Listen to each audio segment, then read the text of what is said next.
Hola, buenas noches, ¿cómo están? ¿Qué tal las vacaciones?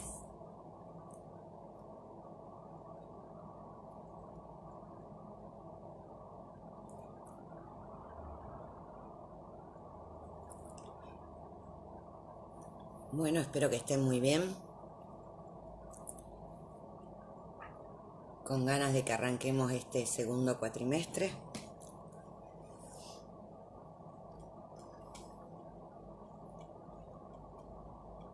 Bueno,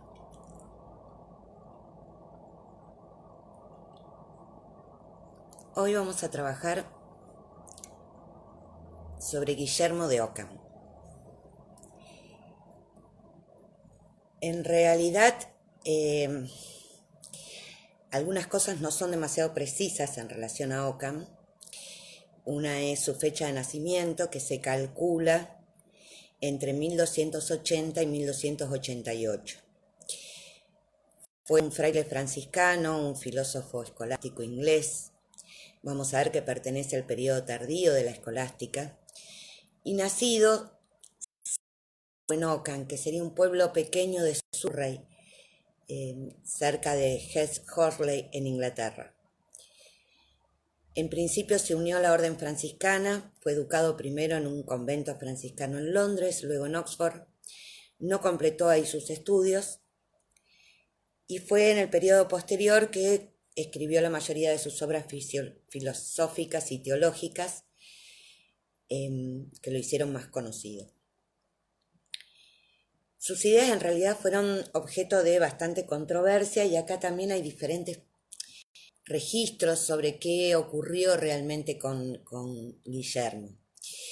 En principio aparece como que fue acusado por herejía por el Papa Juan XXII, y allí es donde hay diferentes opiniones. Una es que cumplió un arresto domiciliario por esta acusación y otra que en realidad nunca llegó la sentencia del Papa.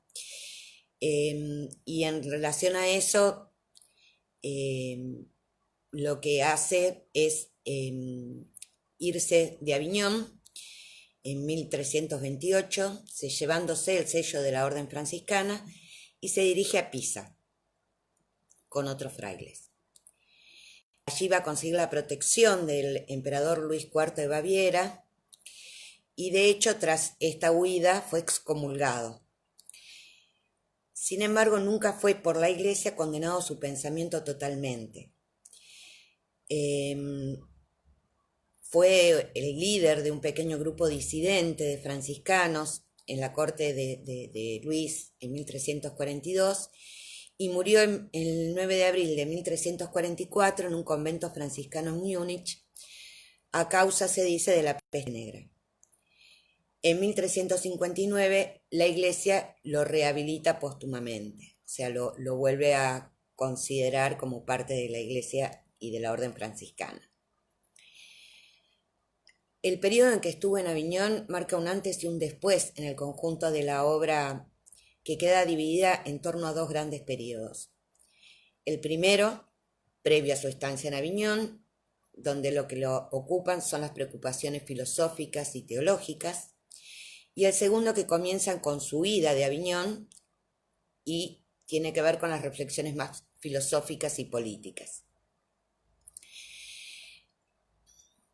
Para Ockham, razón y fe están absolutamente separadas y no mantienen ninguna verdad en común. Con esto, la escolástica medieval cierra su ciclo histórico y la investigación filosófica queda disponible para la consideración de otros problemas, primero de los cuales va a ser la naturaleza, el mundo al cual pertenece el hombre y que puede conocer el hombre al mundo solo por el uso de la razón. Vemos acá, yo les había contado la vez pasada cuando habíamos terminado de ver Aristóteles, que justamente aparece este periodo de la escolástica en donde en el momento de esplendor de la escolástica, uno de sus representantes, Santo Tomás de Aquino, que además traduce al latín las obras de física de Aristóteles, que habían sido prohibidas y habían sido empezado a traducir al árabe por Averroes, y que justamente lo que había intentado Santo Tomás era esta cuestión de pensar que por la razón podíamos llegar a dar cuenta de la existencia de Dios. O sea que razón y fe confluían en lo que iba a ser el conocimiento. ¿Cuál era la base de esta idea de Santo Tomás, que toma cuestiones de Aristóteles? Es ese proceso de conocimiento que habíamos visto en Aristóteles, que partía de la sensación, pero que iba hacia el concepto, hacia la abstracción. Ockham justamente va, en principio, vamos a ver que responde a todo esto. Pero en principio, entonces, la primera cuestión que vamos a ver es que razón y fe están separadas. Después vamos a desarrollarlo un poco más. Pero empecemos por ahí para entender cuáles fueron las controversias también que tuvo Ockham en este pasaje entre Aviñón y su huida de Aviñón. El principio con el cual Ockham lleva a cabo la ruptura con la escolástica es el recurso de la experiencia. La investigación escolástica tenía el ideal en la ciencia demostrativa.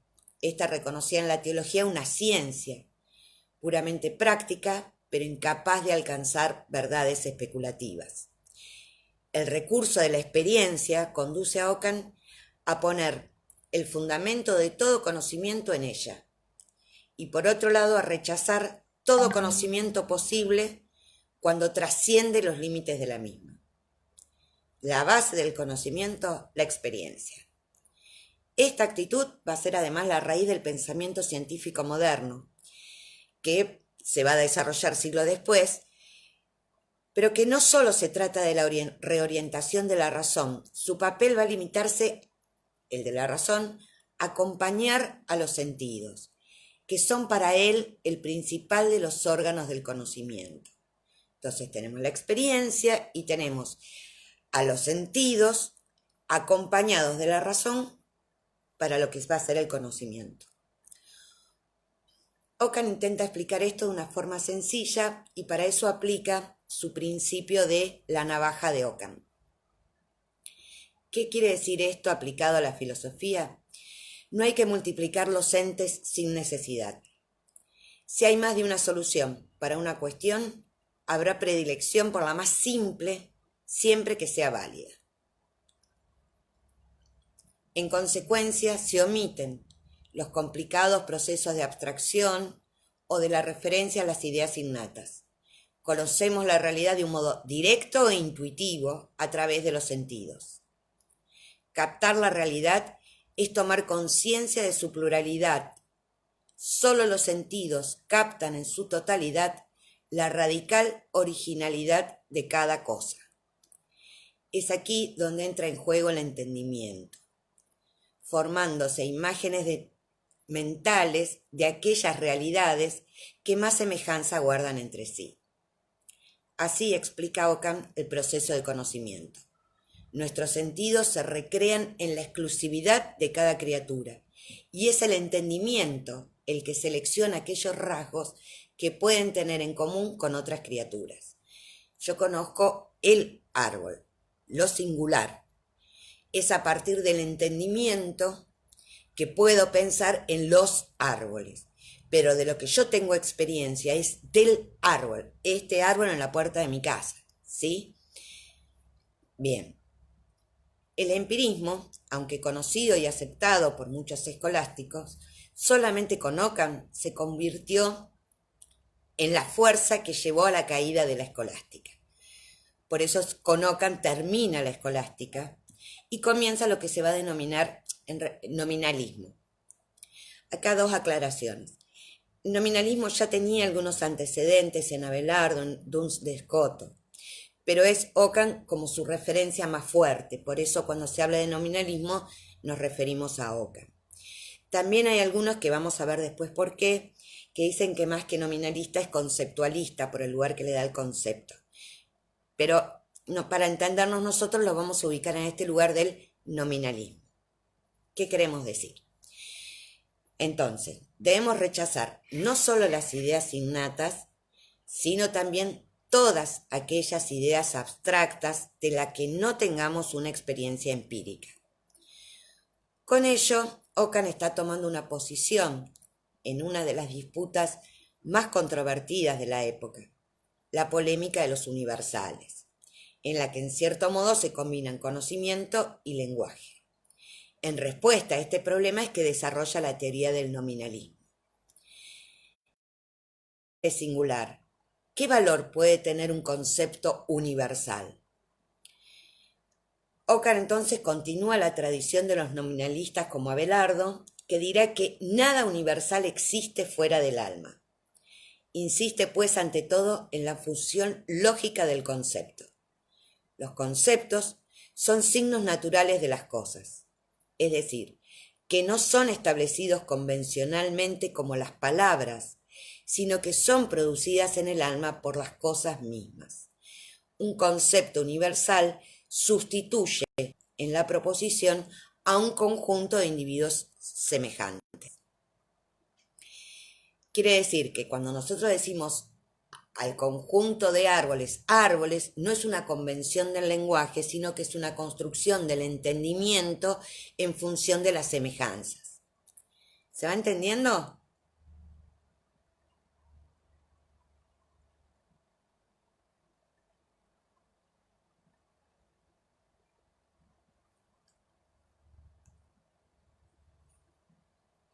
Bueno, espero que sí, no me llega nada. Bueno, entonces, Occam no solo cuestiona la validez de las ideas abstractas, sino que sencillamente afirma que los universales, conceptos que han venido jugando un papel importante en toda la historia de la filosofía, no existen.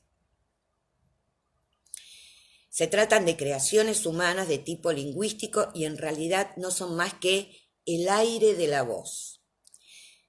Su existencia se reduce a la sonoridad que se agota cuando lo universal termina de pronunciarse. No hay ningún fundamento real para hablar, por ejemplo, de ideas, de formas, de esencias. Los universales son solo palabras, nombres que utilizamos para ocupar el lugar de las cosas. De ahí nominalismo, de nomine, de nombrar. No debemos dejarnos engañar por el lenguaje.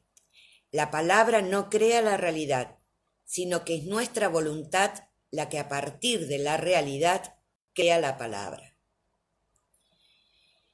Según su filosofía del lenguaje, las palabras tienen la capacidad de suplantar las cosas. Esta facultad Occam la denomina supositio. Es la que dota al lenguaje de su gran poder significativo. Convertida en signo, no necesitamos de las cosas para referirnos a ellas. Las palabras nos traen las cosas a la mente. Esta selecciona los rasgos más característicos y definitorios de las cosas a partir de la observación directa e inmediata de nuestros sentidos. Esta suposición, este supositio, es la propiedad fundamental de los términos. Y va a decir, la suposición es casi la posición de otro por algo, en lugar de algo. En definitiva, es para Occam la dimensión semántica de los términos a objetos diversos de los términos mismos, que pueden ser cosas o personas y otros términos. Este lugar entonces de esta dimensión semántica, ¿sí?, de poder poner algo en lugar de otra cosa. Por pura economía del lenguaje, prescindimos de la radical originalidad y exclusividad de cada cosa y asignamos a aquellas que se parecen una misma palabra, un mismo universal. Surge un doble sentido de la palabra universal, que ahora vamos a ver. Entonces, es por esa economía del lenguaje que hacemos estas sustituciones, ¿sí? Y estas sustituciones son las que van a tener que ver con esto de, en vez de hacer la referencia individual a cada cosa de la que tenemos experiencia a partir de los sentidos, por esta economía del lenguaje decimos los árboles en vez de nombrar cada árbol. Pero decíamos que hay un doble sentido de la palabra universal. Hablamos de universal natural, que es aquel que guarda una relación natural con aquello que sustituye. La imagen mental de una cosa es universal en tanto que se forma a partir de la contemplación sensible de una cosa. Por ejemplo, la risa es universal de alegría, el humo del fuego, el llanto de la tristeza. También está el universal por convención. En este caso, la capacidad significativa no descansa en una relación natural, sino artificial y convencional. Se relaciona indirectamente y de modo artificial con la imagen mental que denota. Los signos convencionales pueden ser de dos clases: proferidos y escritos, es decir, pertenecientes al lenguaje hablado o al lenguaje escrito. Como sea, la función de los signos es hacer las veces de las cosas que significan en el discurso, sustituirlas. En ningún momento representar esencias inexistentes. La ilusión del lenguaje consiste precisamente, para Ockham, en que la repetición de las palabras y su uso cotidiano terminan creándonos la convicción de que esa imagen mental que denota tiene una existencia real. Ockham afirma que la imagen mental existe solo como concepto, como un contenido más de nuestro pensamiento, fuera de la realidad. Así que aquello que nosotros hemos creado con la intención de comunicarnos termina embaucándonos y haciéndonos pensar que existen esencias a las cuales el lenguaje se refiere, cuando en realidad el único objetivo válido de las palabras es sencillamente aquellas cosas que podemos observar a través de nuestros sentidos. Deja aspectos en el camino que quizás no sean relevantes para lo que queremos decir, pero que no por ello dejan de existir. Si queremos hablar de los árboles, a lo mejor necesitamos hacer referencia a la corteza, que existe en la realidad, aunque no sea lo que querramos decir. En nuestro afán de referirnos a ellos, el responsable de su particularidad y originalidad queda escondido bajo la generalización de las palabras. El nominalismo también nos lleva a la prominencia de pensar que tanto en los hombres como en Dios va a ser la voluntad lo que va a estar sobre la inteligencia. Cuando habla de voluntad, habla también de esta cuestión de imponer la experiencia por sobre aquello que va a ser el entendimiento. Decíamos antes esta relación entre fe y razón.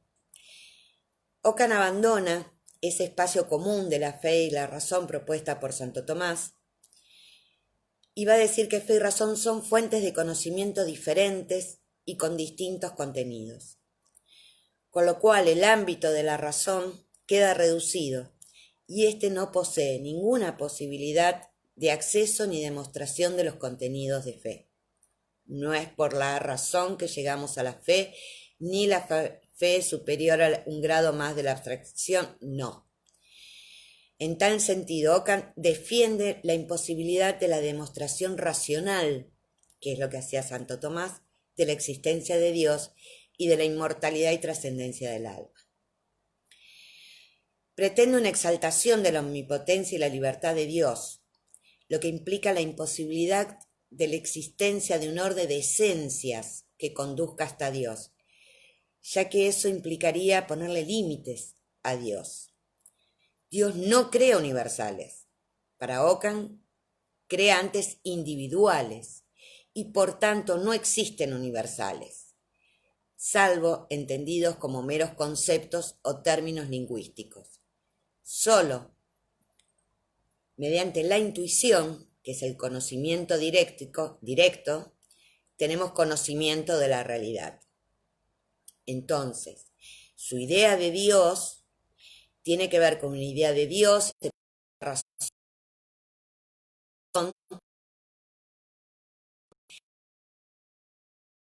individuales.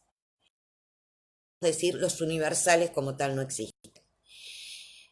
Y lo que podemos pensar en relación al concepto es que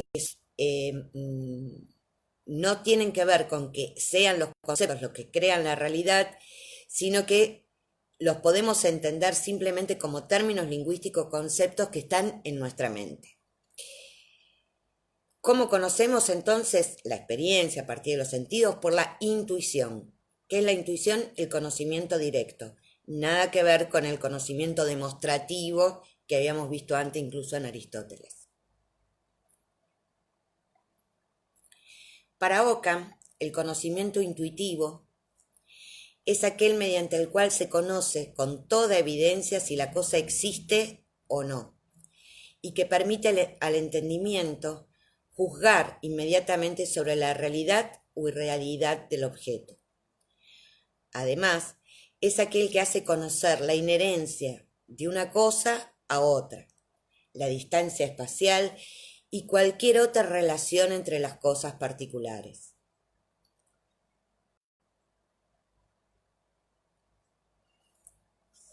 ¿Se cortó? Yo acá estoy como que estoy conectada a todo, pero...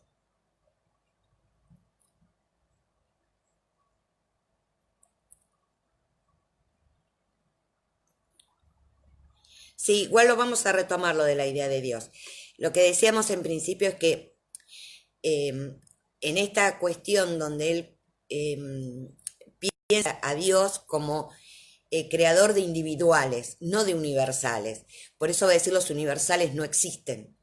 En esto no crea ni esencias ni universales, Dios. Bien. Y que estos individuales, lo de Dios después lo vamos a retomar igual, así que tranquilos. Bien. Bueno, entonces, lo que decíamos que la única forma de tener entonces conocimiento de los individuales era el conocimiento intuitivo, ¿sí? El conocimiento directo, que lo oponíamos a lo que tenía que ver con el conocimiento demostrativo que habíamos hablado en Aristóteles. Y decíamos que el conocimiento intuitivo entonces es el que nos permite con toda evidencia reconocer si la cosa existe o no, y que además permite entender o juzgar sobre la realidad o irrealidad del objeto con otra y las relaciones posibles entre las cosas particulares. Va a decir, en general, cualquier conocimiento simple de uno o más términos, de una o más cosas, en virtud de la cual se puede conocer con evidencia una verdad contingente que concierne especialmente a un objeto presente, es conocimiento intuitivo, conocimiento directo. Para él el conocimiento intuitivo perfecto es el que es el principio del arte y de la ciencia, y que tiene que ver con la experiencia, que tiene siempre por objeto una realidad actual y presente. Pero también el conocimiento intuitivo... ¿Se cortó?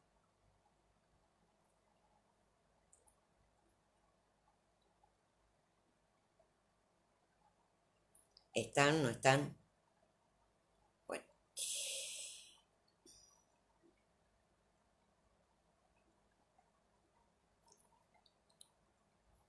Bueno, sigo, no sé si me siguen. Yo los tengo como que están, pero...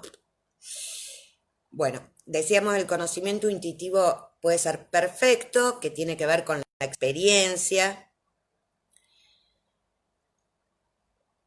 Sí, no sé por qué, chicos.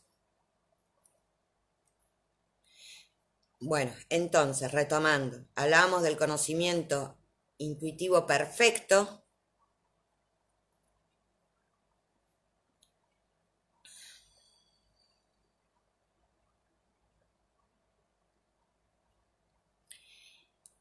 El conocimiento, entonces, hablábamos del conocimiento intuitivo perfecto que tiene como base, sustento, la experiencia y que va a ser lo que nutre al arte y la ciencia. Y que se basa en una realidad actual y presente.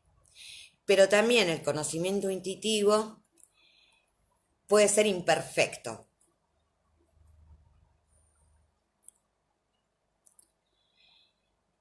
Todo conocimiento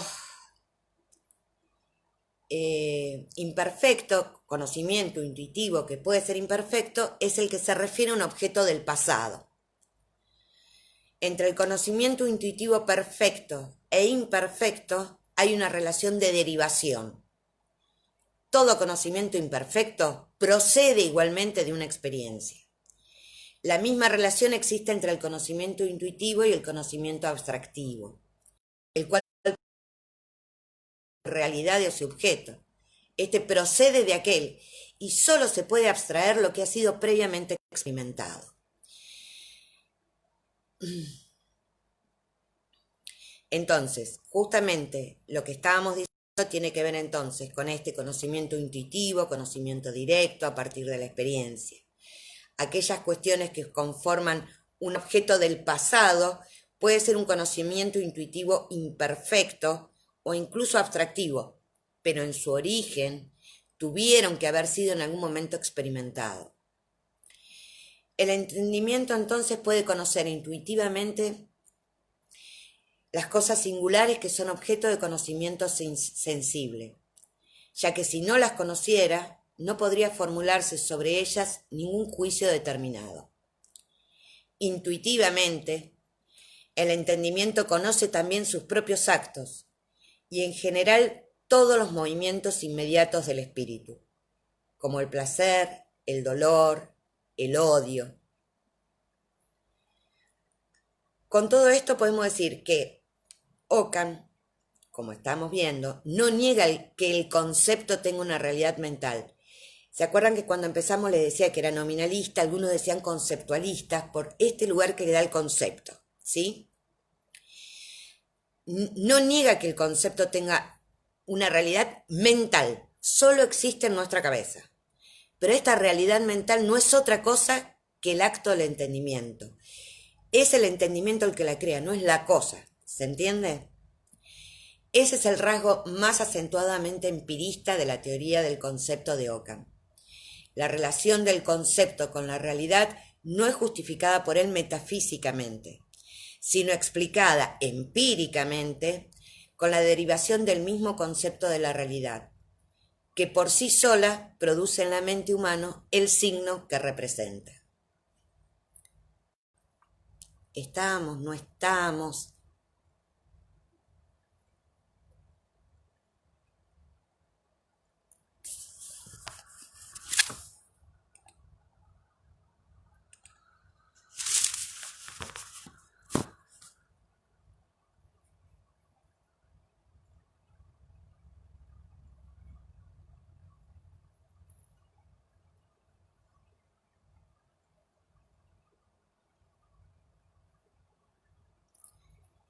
¿Seguimos?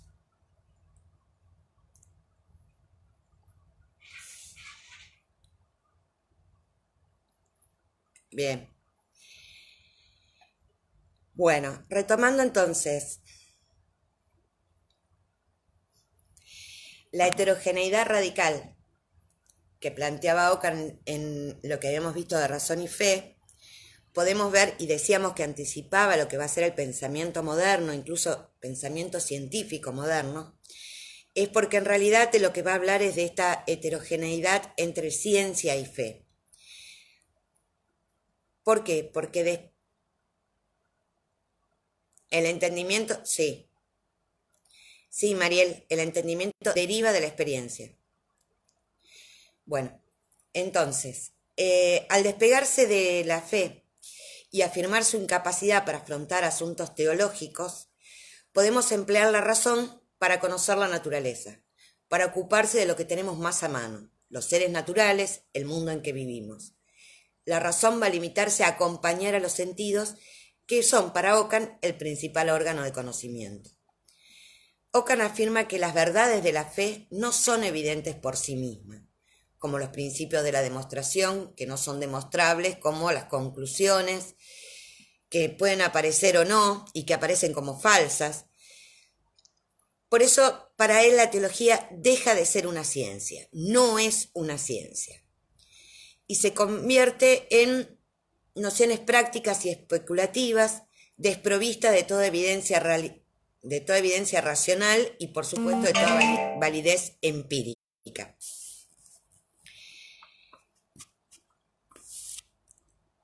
Esto es lo que entonces otorga mayor libertad tanto a la fe como a la razón, pudiendo la fe eliminar el racionalismo y ocuparse de lo que hace a la fe, volviendo a la mística, y la filosofía centrarse en los problemas más específicos de la naturaleza y la ciencia. Esto es un corte interesantísimo para poder pensar esta vuelta que le encuentra Ockham en relación no solo a su teoría del conocimiento, sino lo que hace a la filosofía y a cómo emparenta la filosofía con la ciencia más que emparentarla con la teología, que es de donde venía en todo el movimiento de la escolástica. El ámbito racional queda reducido a aquello que es objeto de evidencia intelectual o sensible y que se puede deducir racionalmente de lo intuido. El ámbito de la fe queda circunscripto a todo aquello que no es ni puede ser conocido por la intuición, conocimiento directo. Ambos ámbitos son autónomos y ni se pueden apoyar ni negar entre sí. Quedó por fuera toda esta posibilidad de razón y fe como planteaba Santo Tomás. Bueno, hasta acá lo que vamos a trabajar de Ockham. No sé si hay dudas, preguntas. Mi idea a lo mejor era avanzar un poco con Berkeley, pero ya veo que como viene mal la conexión, lo dejamos para el lunes que viene. Pero bueno, preguntas, dudas.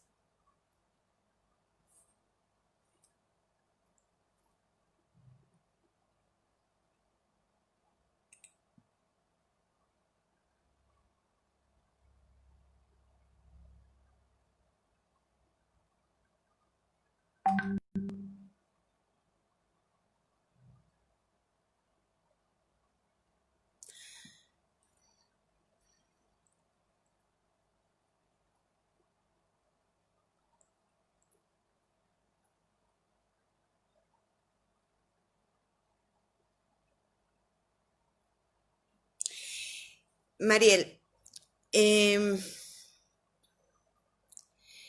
revelación está emparentada a la idea de una verdad que se revela, que se dice, que llega.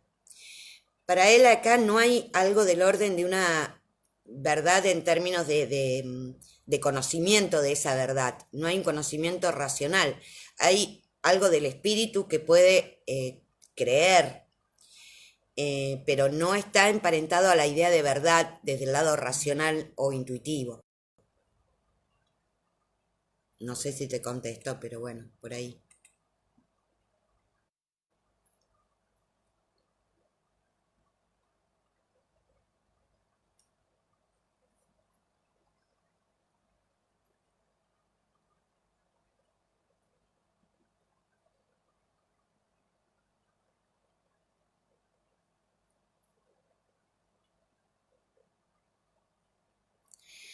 Euge, mira, en principio justamente venimos con una idea que veníamos trabajando en Aristóteles, ¿sí? ¿Te acordás? Justamente Ockham, si vos querés, reacciona a la idea de Platón. La idea de Platón para Ockham no tiene ningún sentido. Reacciona a toda la teoría del conocimiento de Platón. Reacciona a todo lo que plantea Aristóteles también en cómo piensa el conocimiento. Y un poco lo que les decía la vez pasada, la última clase, lo que hice fue esa introducción a esta nueva unidad que tiene que ver en cómo vamos a problematizarnos a partir de lo que implica la percepción. ¿Cuál es esa problematización? En realidad, la pregunta podría ser, ¿la imagen está en el objeto o la imagen está en el sujeto? En este camino empezamos por este empirista que tiene que ver con la idea de la experiencia y donde justamente la imagen está en el objeto, ¿sí? Es el objeto, ¿sí? Singular, además. Pero bien, la idea es en esta problematización de la percepción, que vamos a ver qué pasa en Berkeley, un idealista, inmaterialista. Vamos a ver qué pasa en Hume, que ustedes creo que lo vieron el año pasado. Y de allí vamos a tratar de pensar en esa problematización que la vamos a ver en lo contemporáneo en relación a Castoriadis y Green, donde lo que se suma, si quieren, o problematiza la percepción es la representación. Vuelvo a decir, en esta idea, la imagen pertenece al objeto o al sujeto. En estas relaciones donde vamos problematizando la percepción. ¿Se entiende? Y desde donde además desprendemos la cuestión de la cuestión filosófica a la cuestión de poder entenderla desde el lugar del sujeto, en un lugar más desde la psicología y desde el psicoanálisis. pasando por Freud, ¿no? ¿Se entendió la relación?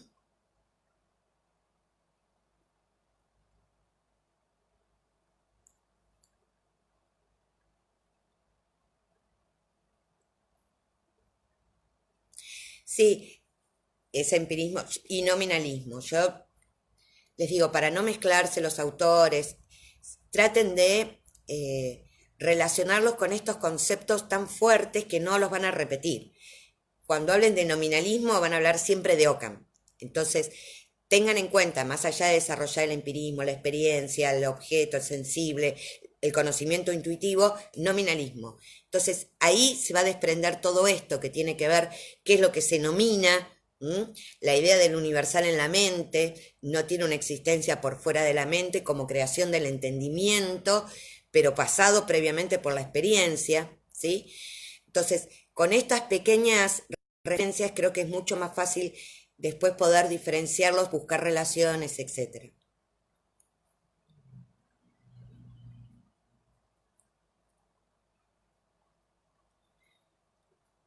Bueno, queda abajo del video todas las preguntas que tengan para hacer.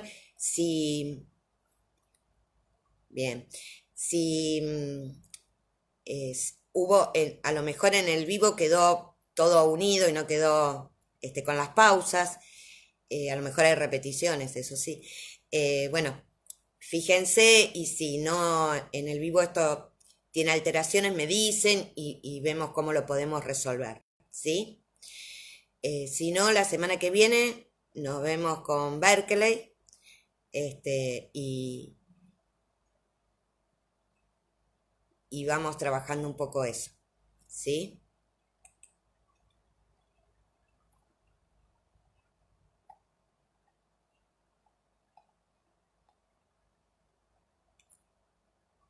Germán, hablábamos de los universales que podían ser este, por convención o naturales, ¿sí? Y habíamos dicho que los naturales es el que guarda relación con aquello que sustituye. Por ejemplo, habríamos dicho la risa de la alegría. Y el que es por convención es cuando la capacidad significativa no descansa en una relación natural, sino artificial y convencional. Y ahí es donde decíamos que podían ser proferidos o escritos, es decir, al lenguaje hablado o lenguaje escrito. No representan esencias inexistentes. Esto es claro en todo lo que tiene que ver con la función de los signos, ¿sí? Convención justamente tiene ese sentido, ¿sí?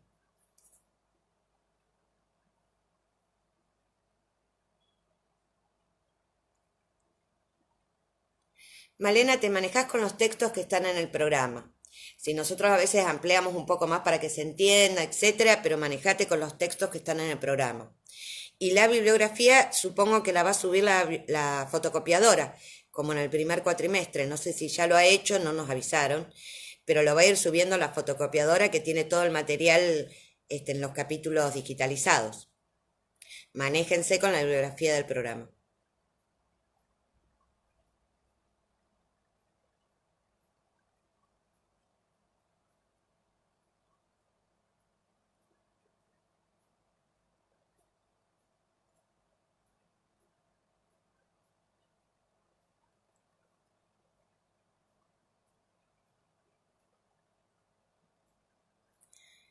Sí, empezamos la unidad 3 y después nos queda la 4.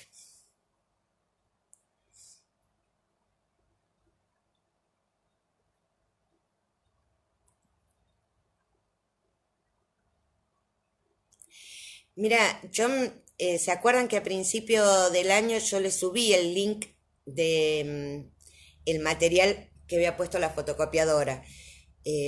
Pueden buscarlo acá mismo en esta página y allí va a estar el link. Si no lo encuentran, bueno, volvemos a buscarlo o a subirlo. Si nosotros tenemos alguna información de cómo se van a manejar de otra manera, les informo, pero en principio si no, sería esa la forma de que vuelvan a subir la bibliografía de los otros cuatrimestres.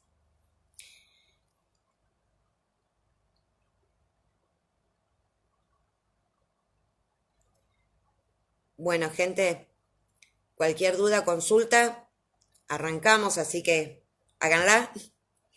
Si estuvieron leyendo algo, en ese link, Verónica, están las primeras 2 unidades, por eso creo que ahora van a subir las otras. Las regularidades, sí, como les dije la última vez, hubo reunión del consejo, que es donde se decidió qué pasaba con las regularidades. Hoy llegó el mail, si bien había sido publicado en Facebook y alguna información informal funcionaba, lo que publicó o lo que se dijo, lo que llegó hoy por mail es que la decisión del consejo fue que las materias de segundo a sexto año tengan una instancia de confirmación de regularidad, vamos a llamarla así, que no está dada por la asistencia, sino por la presentación de un trabajo. Nosotros en la cátedra estuvimos reunidos el viernes conversando sobre este tema, que sabíamos informalmente que podía llegar a suceder, y estamos viendo de qué manera lo implementaríamos, cómo y cuáles serían las características, y apenas lo estipulemos, se los vamos a comunicar, tanto en los prácticos como acá.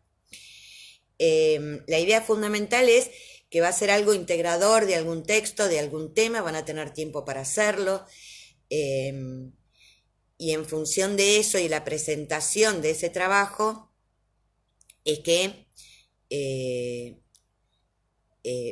va a haber esa constancia de regularidad, ¿sí? Quienes no tengan los medios disponibles para hacerlo por una cuestión de conexión, etcétera, hay un plazo, pero tiene que ser informado y ya se entrega por mesa de entrada, o sea, no tiene que ver con el contacto directo con el docente. Bueno, de todas formas, por ahora quédense tranquilos, esto es como un adelanto, va a haber una instancia de confirmación de regularidad a partir de un trabajo que va a ser de una elaboración de texto, tranquilos, no va a ser una evaluación por Zoom, ni tiene la característica de evaluación, sino de participación, si se quiere. Pero ya les vamos a dar todo eso con tiempo para que puedan hacerlo todos, ¿sí? Eso en términos de lo que hace a la regularidad. No va a haber promoción, por supuesto. Y otra cosa que sí es válida que vayan pensando para que sepan, que también charlamos en la reunión del cátedra, es que en el examen final entran todos los temas del programa, ¿sí? Creo que más allá de esto raro que hemos tenido, estamos pudiendo acompañar todos los temas del programa, quedan las clases grabadas, quedan las fichas, va a haber consultas, así que en el examen final sí se va a tomar todo el programa, ¿está? Bueno, seguimos conversando estas cosas en la medida que haya dudas o problemas. La semana que viene, Berkeley. Los que tengan dudas sobre Ockham, ponen las dudas abajo de este video y las voy respondiendo. Y si no, empezamos a leer Berkeley para la próxima. ¿De acuerdo? Que estén muy bien, buena semana, pongan consultas y tranquilos que vamos a superar este segundo cuatrimestre también. Que estén bien.